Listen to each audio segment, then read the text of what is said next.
আসসালামু আলাইকুম রহমতুল্লাহি ওয়া বারাকাতুহু।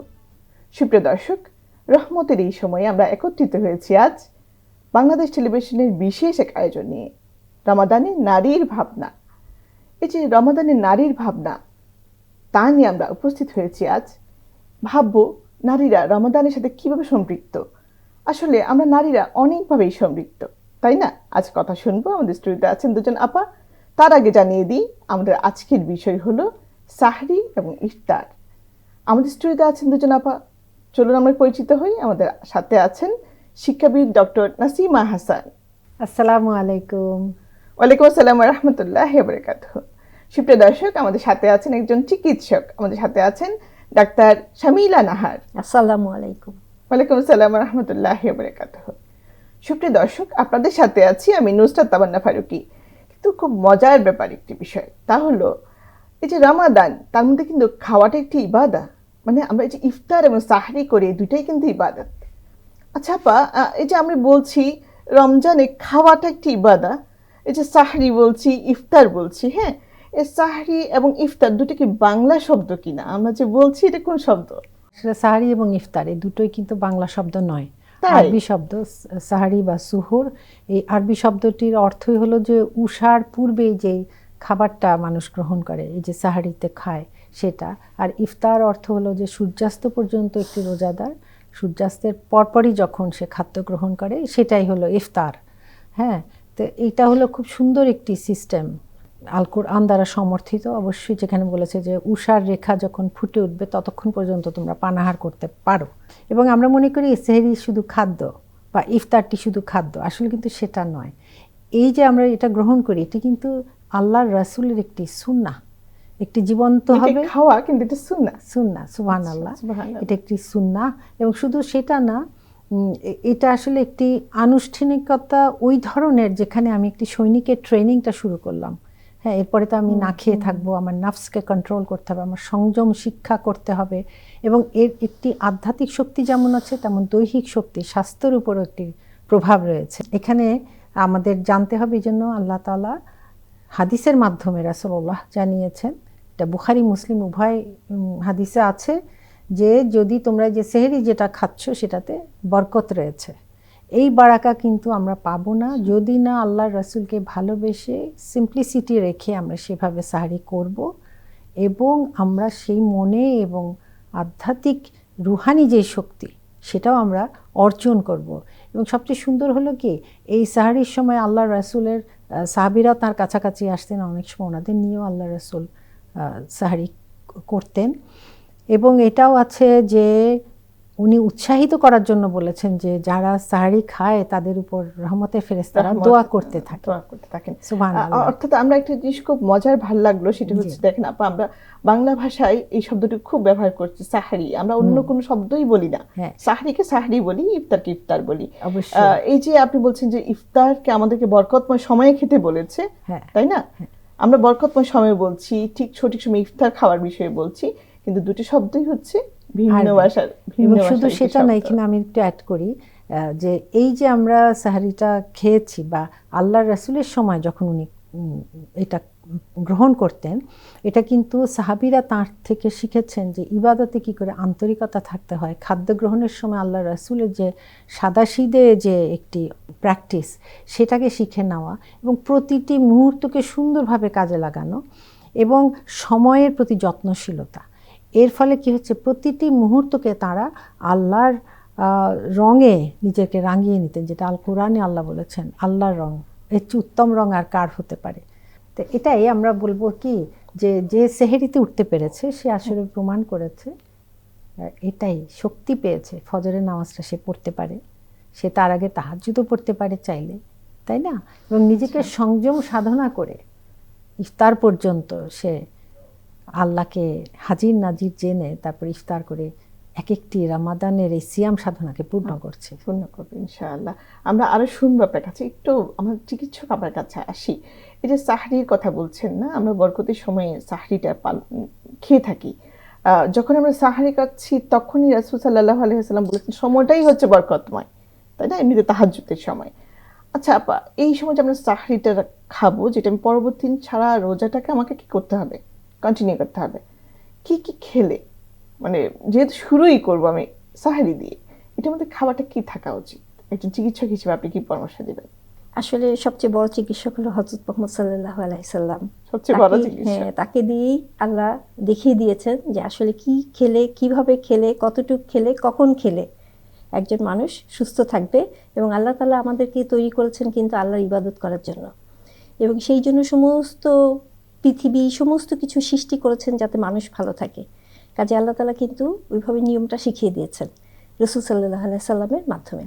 রাসূল সাল্লাল্লাহু আলাইহি সাল্লাম কি করতেন, উনি কিন্তু সেহরির সময় হালকা খেতেন, খেজুর খেতেন, উনি পানি খেতেন, এবং অন্যান্য যে খাবারগুলো সেই খাবারগুলো আসলে খুবই, আমরা যেটা বলি আসলে খুবই সহজ পাচ্য, যেটা সহজে অ্যাভেলেবেল এবং শরীরের জন্য ভালো, সেই রকম খাবারগুলো খেতেন। এবং আমরা কিন্তু খাদ্যের একটা মূলনীতি জানি, সেটাও কিন্তু আমাদেরকে রাসূল সাল্লাল্লাহু আলাইহি সাল্লাম শিখিয়ে দিয়েছেন। তো আমরা কিন্তু খুব ভারী খাবার খাই সাহারিতে। হ্যাঁ, ভারী খাবার যদি আমি খাই, সায়েন্টিফিক্যালি ভারী খাবার তো হযরত মুহাম্মদ সাল্লাল্লাহু আলাইহি সাল্লাম খান নাই, তা আমরা যদি তার আসলে তার অনুসারী হই, তাহলে উনি যেটা করেছেন সেটাই তো আমাদের ফলো করা উচিত। এবং আমরা বিশ্বাসী, আমাদের কিন্তু এই বিশ্বাসটা থাকতে হবে যে আল্লাহ রসুল যেটা করেছেন সেটা আমাদের জন্য কল্যাণকর।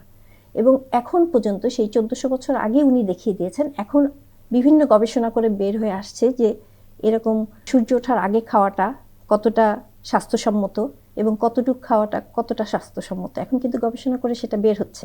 আল্লাহ রসুল যে খেজুর খেতেন, কোনো কোনো জায়গায় এসেছে যে তোমার বাসায় যদি খেজুর না থাকে তাহলে তোমার বাসায় কিছুই নাই।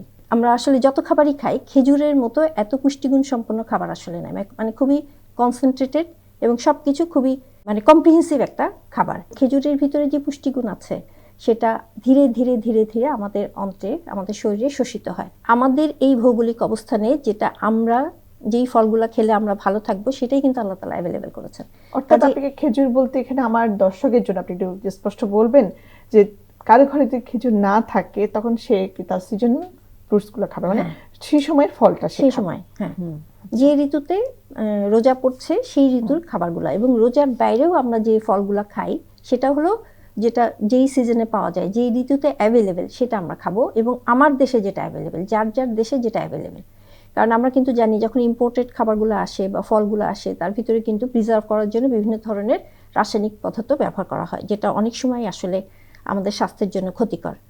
আর সেহরির সময় যদি আমি পেট পুড়ে খাই, যেটা আসলে আমরা অনেক সময় করি, খুব তৈলাক্ত খাবার খাই, খুব ভাজা পোড়া খাই, বা অনেক বেশি শর্করা জাতীয় খাবার এবং অনেক বেশি কম প্রোটিন জাতীয় খাবার, এগুলো যদি খাই তাহলে যেটা হবে, সেহরি তো ইবাদত, এবং সেহরি এই সময়টা বরকতময় সময়, এই সময় আমরা তাহাজ্জুদ পড়বো, সেহরি করার পরে আমরা কিন্তু ফজরের নামাজ পড়বো।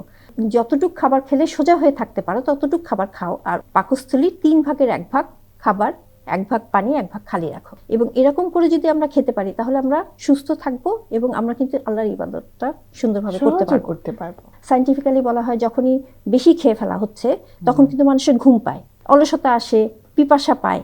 হ্যাঁ, এবং যখন আমি বেশি চিনি জাতীয় খাবার, বেশি শর্করা জাতীয় খাবার, বেশি রিফাইন্ড যে খাবারগুলা, আচ্ছা, হ্যাঁ, এই খাবারগুলো যেমন একদম সাদা রুটি, সাদা চাল, এই সমস্ত খাবারগুলো খাচ্ছি, এবং আমরা একটু পোলাও বা বিরিয়ানি এগুলো হয়তো টেস্টের জন্য খাচ্ছি।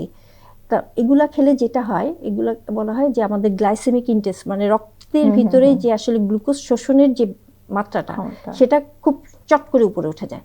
যখন খুব উপরে চট করে উঠে যাচ্ছে তখন সে ড্রাউজি ফিল করে। হ্যাঁ, এবং আমাদের মস্তিষ্কের ভিতরে একটা নিউরোট্রান্সমিটার বা একটা কেমিক্যাল যায়, তখন সেই কেমিক্যালটা গেলে তখন আমাদের ঘুমের যে হরমোনগুলা, সেরোটোনিন, মেলাটোনিন, সেই হরমোনগুলা বেশি বৃদ্ধি পায়। এবং এই সমস্ত হরমোনগুলো যখন বেশি বৃদ্ধি পাবে তখন সে ঘুমিয়ে ঘুমিয়ে পড়বে, এবং ঘুম ঘুম ঘুম ভাব নিয়ে কিন্তু নামাজ পড়লে সেটা আর হবে না। কাজে এই সমস্ত দিক বিবেচনা করার জন্য আমরা একটু পড়াশোনা করব, একটু জ্ঞান অর্জন করব, কোন খাবারে কোন পুষ্টি, কোন খাবার পড়াশোনার কথা বলছেন যে আমরা কিন্তু কথা বলেও জানতে পারছি, এটা আপনি বলছেন আমি শুনছি। হ্যাঁ, তা তো আমার এভাবেই মানে এইভাবেই তো জ্ঞান অর্জন। বাংলাদেশ টেলিভিশন খুলে বসলেও কিন্তু আমার দর্শকরা পেয়ে যাবে ইনশাআল্লাহ। একটু আপার কাছে আসি, এই যে আপা শুরুতে বলছিলেন যে রাসূল সাল্লাল্লাহু আলাইহি ওয়াসাল্লাম হচ্ছেন শ্রেষ্ঠ চিকিৎসক। রাসূল সাল্লাল্লাহু আলাইহি ওয়াসাল্লামের সাহরি সম্পর্কে জানতে চাই, কেমন ছিল রাসূল সাল্লাল্লাহু আলাইহি ওয়াসাল্লাম? খুবই সাধারণভাবে উনি খাদ্য গ্রহণ করতেন, উনি খেজুর আর পানি পান করতেন। অবশ্যই তিনি দোয়া পড়েই খেতেন, বিসমিল্লাহ বলে খেতেন। এবং আমরা অন্যান্য হাদিসেও পাই উনি পানি পান করলে পর্যন্ত আল্লাহর শুকরিয়া আদায় করতেন। কাজে এই জিনিসটাও কিন্তু আমি বলবো যে বারকাত দিবে আমাদের আমরা যদি শুধু খেজুর আর পানিও খাই, খেজুর না পেলে শুধু পানি, এরকম খেয়েছেন। তবে ওনার আরও পছন্দের খাবার ছিল, যেমন অনেক সময় দেখা গেছে যে হয়তো ইফতারের জন্য ছাতু করেছেন, ছাতু তৈরি করতে বলেছেন ছাতু পানি দিয়ে। এরকম খুব সিম্পল খাবারগুলা ওনার মধ্যে অভ্যাসে ছিল, এবং যেগুলো খুব সহজেই আসলে পাওয়া যায়। খেজুর আর পানি কিন্তু কোনো ব্যাপারই নাই। কাজে এই যে পানিটা ওপরে, যেমন খাওয়ার পরে যে দোয়া, এগুলো যাতে আমরা আসলে সবসময় নিজের স্মৃতিতেও রাখি, সেটা পড়ি আমাদের পরিবার সহ। এবং অন্যান্য খাদ্য ওনার পছন্দনীয় ছিল, সেগুলো যে কোনো কিছুই আমরা খেতে পারি, অথবা আমাদের দেশের মধ্যে আমরা যেগুলো খেয়ে অভ্যস্ত, এই যে ডক্টর শামিলা যে বলল যে সেগুলো যদি আমরা পাকস্থলীর 3/1 খাবার, আরেক ভাগ পানি, এভাবে যদি খাই, বাকি 1 ভাগ খালি থাকবে, আপনার কাছে ছোট্ট হালকা প্রশ্ন করে আছে। খাই। পাকস্থলীর 3/1 বলতে আমার দর্শককে আপনি সহজে বলবেন, কিভাবে বুঝবো আমার 3/1 পূর্ণ এটা হয়েছে? আসলে হবে কি, আমি খুব ভরা ভরা লাগে এরকম করে খাবো না, তার আগেই আমাকে খাবার শেষ করে ফেলতে হবে। তো ওই জন্য কিন্তু যেমন ডাক্তাররা অনেক সময় বলে দেন না, যাদের একটু ডায়েট কন্ট্রোল করতে হয়, তখন বলে দেন যে একেবারে এরকম মুঠা কিংবা অর্ধেক কাপ ভাত, এই যে এই ধরনের নিজেকে আসলে ঠিক করে নিতে হবে যে আমি কতটুকু ক্ষুধার একটা ফিলিংস থাকবে, ওই ফিলিংসটা কিন্তু মানে আরেকটু খেতে পারতাম, এই একটা অনুভূতি এই থাকবে। ধরনের অনুভূতি অর্থাৎ থাকবে। আমি তখনই যখন ছেড়ে উঠে দিতে যাচ্ছি হবে তখন আমার মনে হবে আমি আরেকটু খেতে পারবো, ওই সময় আমাকে ছেড়ে দিতে ছেড়ে হবে। দিতে হবে। আচ্ছা। আর অনেকের তো হয় যে রুচিটা অনেক ভালো, তখন খেতে খেতে আর লিমিট Control রাখা থাকে যায় না। না। তো এটা না, কারণ আমার তো পানির জন্য তো কিছু জায়গা রাখতে হবে সাহারিতে, এবং তারপরে আবার নিঃশ্বাস প্রশ্বাসের ইজি হওয়ার জন্য, যেটা আল্লাহ রাসূলই বলেছেন যে এমনভাবে খাবা যে শ্বাস নিতে কষ্ট হয়, নিচু হতে কষ্ট হয়, রুকু করতে কষ্ট হয়, এভাবে যেন আমরা সাহারি বা ইফতারটা না করি। আনাস বিন মালিক, ওনার যে খেদমত করতেন যিনি সাহাবী, উনি নিজেই বর্ণনা করেছেন যে এভাবে খেয়েছেন, কখনো পাকা খেজুর, কখনো কাঁচা খেজুর, যেটাই হোক, যেটা উনি খেয়েছেন। এভাবে খুব দেখা যায় খুবই সাদাসিধে ভাবে উনি জীবন কাটিয়েছেন। অনেকটা দিন গেছে এটা রামাদান ছাড়াও যে উনি উপসী থেকেছেন, খাদ্য নেই ঘরে। কাজে ওনার খাদ্যাভ্যাসের চেয়েও সবচেয়ে বড় ব্যাপার হলো যে ওনার যে রুহানি শক্তিটা কম খেয়েও সেটা আমরা অর্জন করতে পারছি কিনা, আল্লাহর দিকে যে নৈকট্য, কোরআনের সাথে যে সম্পর্ক, এই অল্প খেয়ে, এটা কিন্তু খুব সহজ ব্যাপার না। এবং আমি এখানে একটু উল্লেখ করতে চাই যে রমাদান মাসে কিন্তু বদরের যুদ্ধ হয়েছিল। হ্যাঁ, ওনারা হয়তো সেহরিও খেয়েছেন এই ব্যাপারে হালকাভাবে, কিন্তু সেই যুদ্ধের ময়দানে নেমেছেন। সম্মুখ যুদ্ধ কিন্তু খুব কঠিন এবং খুব স্ট্রেসফুল, রমাদানে ওটা ওনারা মোকাবেলা করেছেন। সুবহানাল্লাহ। আমরা একটু ডাক্তার আপার কাছে আসি। আপা, আমরা তো সাহারি সারলাম, সারা দিনটা গেল, হ্যাঁ, আবার আরেকটি খাবারের জন্য আমরা অপেক্ষায় আছি। সেই খাবারটি হচ্ছে ইফতার, তাই না? সেই ইফতারটিতে আসলে আমরা কি কি ধরনের খাবার রাখলে আমার রোজাদারের জন্য ভালো হবে? ইফতারেও আসলে হযরত মুহাম্মদ সাল্লাল্লাহু আলাইহি ওয়াসাল্লাম খেজুর খেতেন। উনি ইফতারের সময় এনকারেজ করতেন যে তাজা খেজুরটা, যদি তাজা খেজুর পাওয়া না যেত তাহলে শুকনা খেজুর উনি এটা পছন্দ করতেন এবং খেতেন। যদি খেজুর না পাওয়া যেত সেক্ষেত্রে উনি কি খেতেন? উনি শুধু পানি খেতেন, শুধু পানি দিয়েই উনি ইফতার সেরেছেন, সেই রকম প্রমাণও আছে। অর্থাৎ দর্শকের জন্য, আমাদের জন্য এটা খুবই গুরুত্বপূর্ণ একটি প্রশ্ন যে আমরা খেজুর না পেলে কি দিয়ে ইফতার করব? আমরা তো সুন্নত পালন করতে পারছি না, কিন্তু সুপ্রিয় দর্শক, আমরা কিন্তু পানি দিয়েও আমাদের রোজাটা ভাঙতে পারি। এটাও সুন্নাহ।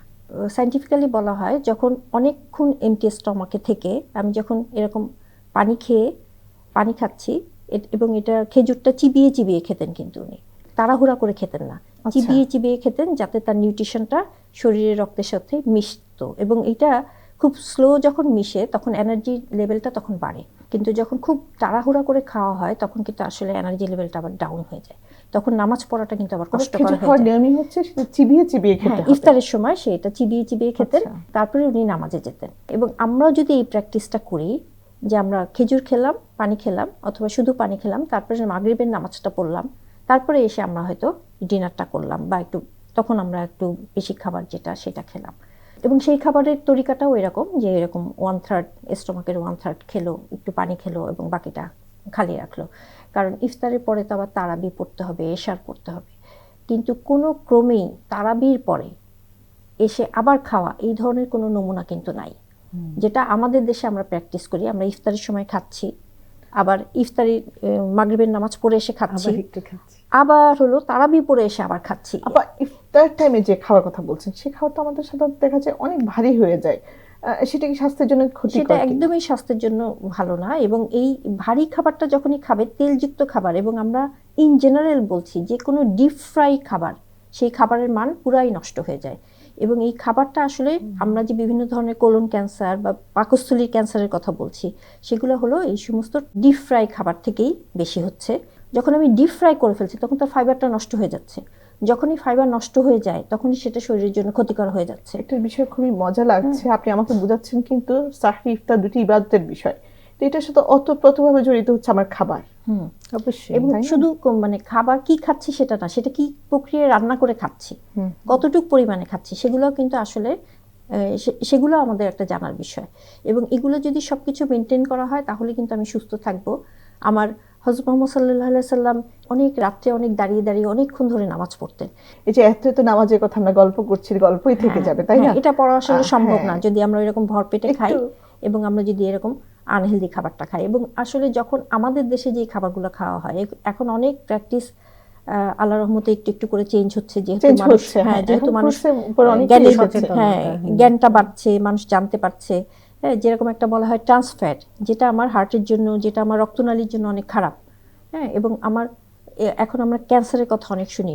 মানে যখনই আমি এরকম প্রিজারভেটিভ দেওয়া বা এরকম বিভিন্ন প্রসেস করা খাবার খাবো, অর্থাৎ আমরা তখন এই ধরনের প্রসেস খাবার থেকে অবশ্যই আমাদেরকে হ্যাঁ, তখন আমাদের একদম সেলগুলো নষ্ট হয়ে ইবাদতের যায়। মতো করেই আমাদেরকে সরে আসতে হবে।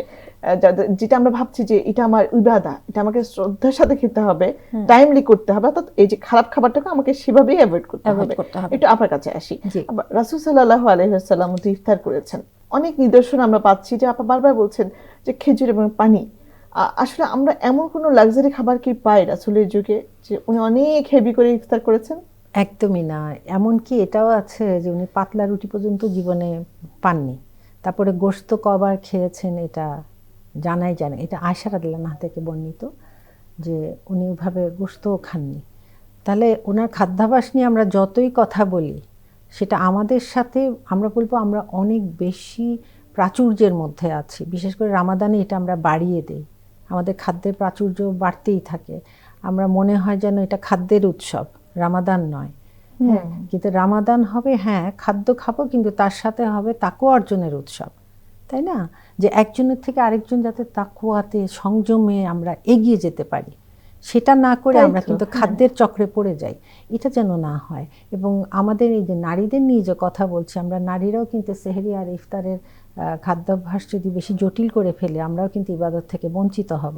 কারণ মাথা তখন ওই জায়গায় অনেক বেশি খাটাতে হবে, এটা গরম করো, পরিশ্রম। এটা এইভাবে বাগার দাও, এরকম চিন্তা করতে করতে করতে করতে দেখা যায় যে সব কিছু পারফেক্ট করতে যেয়ে আমাদের সাহারি এবং ইফতারের যে কতগুলো খুবই গুরুত্বপূর্ণ মুহূর্ত আছে, দোয়া কবুলের, নামাজের, যেমন ইফতারের পূর্বের যে মুহূর্তটা, পূর্বের এগুলো সব আমরা মিস করবো। কারণ যে প্রশ্নটি করেছো এটা খুবই গুরুত্বপূর্ণ, যে উনি আসলে এই জন্য উনি তো ঘরে এসে হাতে হাতে কাজ তুলে নিতেন ওয়াইফদের সাথে।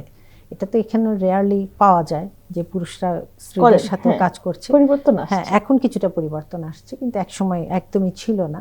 তার মানে এই পরিবর্তনটাও আসুক, ওই পরিবর্তনও আসুক যে খাদ্যের উৎসব নয়, বরং ওই উৎসব হোক যে আমি কোরআনের সাথে কানেকশন, এবং অল্প খেলে কিন্তু এগুলো আমি খুব দ্রুত করতে পারবো, কারণ তখন কিন্তু মানুষের মস্তিষ্ক সজাগ থাকে।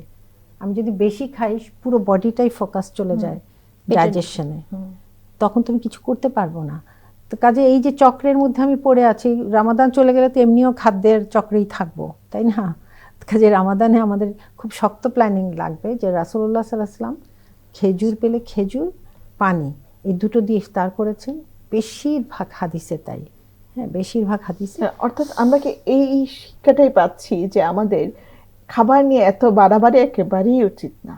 আমরা সাহরি ইফতার বলতে যে খাবারের পরশাসে যে বসে থাকি, আশেপাশে প্রতিবেশীর জন্য হোক, আত্মীয় স্বজনের জন্য হোক, আসলে এটাকে আবার নিষেধও করা যাবে না, তবে আমি বলবো যেটাই খাই আমরা যেন একদম পেট পুড়ে গলা পর্যন্ত না খাই। দেখা যাবে যে মাগরিবের নামাজে যেতে ইচ্ছা হচ্ছে না, এটা আমাদের পরিবারকেও যেমন শিক্ষা দিতে হবে, নিজেও এটার উদাহরণ হতে হবে।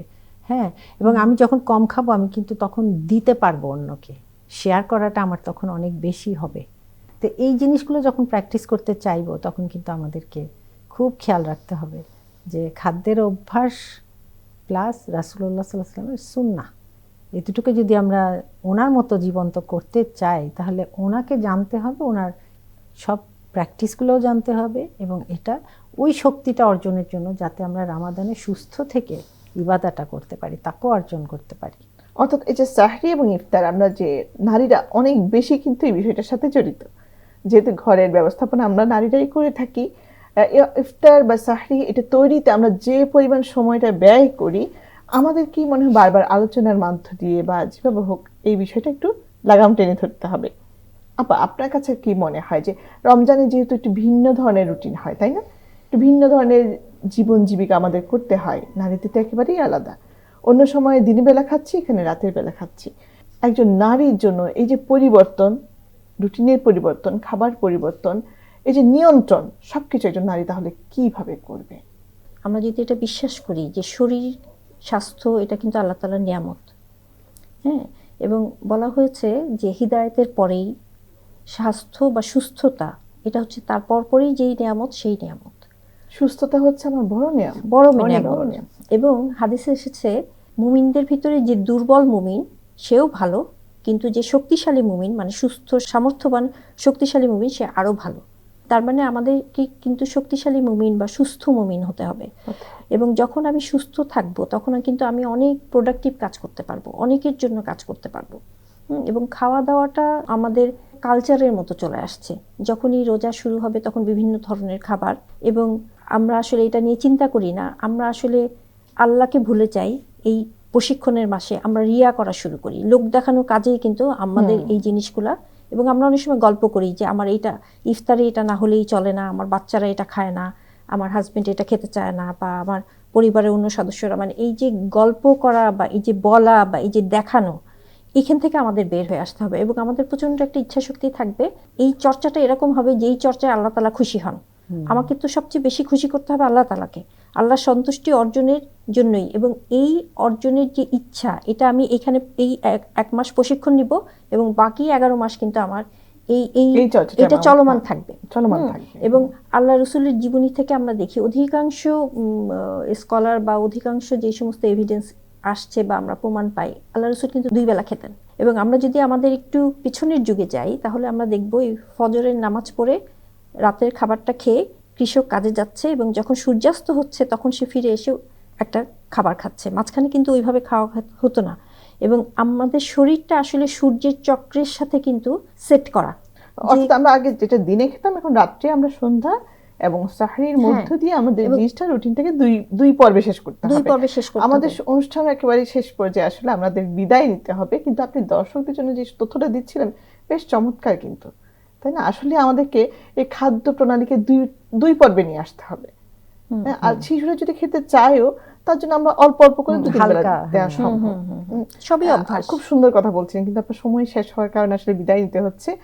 ধন্যবাদ শামিলা আপা, সেই সাথে ধন্যবাদ জানাচ্ছি নাসিমা আপাকেও। সুপ্রিয় দর্শক, খুব সুন্দর কথা হচ্ছিল কিন্তু।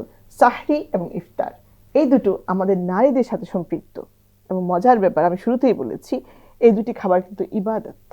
ইফতার একটি সঠিক সময়ে খেলে সেটি একটি ইবাদত, আর সাহরিতে উঠে এই যে রাসূল সাল্লাল্লাহু আলাইহি ওয়াসাল্লাম যেভাবে খেয়েছেন সেভাবে খাওয়াও একটি ইবাদত। আসুন আমরা নারীরা এই ইফতার এবং সাহরিকে আমাদের জন্য কল্যাণময় একটি ইফতার এবং সাহরিতে পরিণত করি, কোনো রকম বাহুল্যতা যেন আমরা বহন না করি। সুপ্রিয় দর্শক, দেখা হবে ইনশাআল্লাহ পরবর্তী আয়োজনে। সে পর্যন্ত সবাই ভালো থাকুন, সুস্থ থাকুন।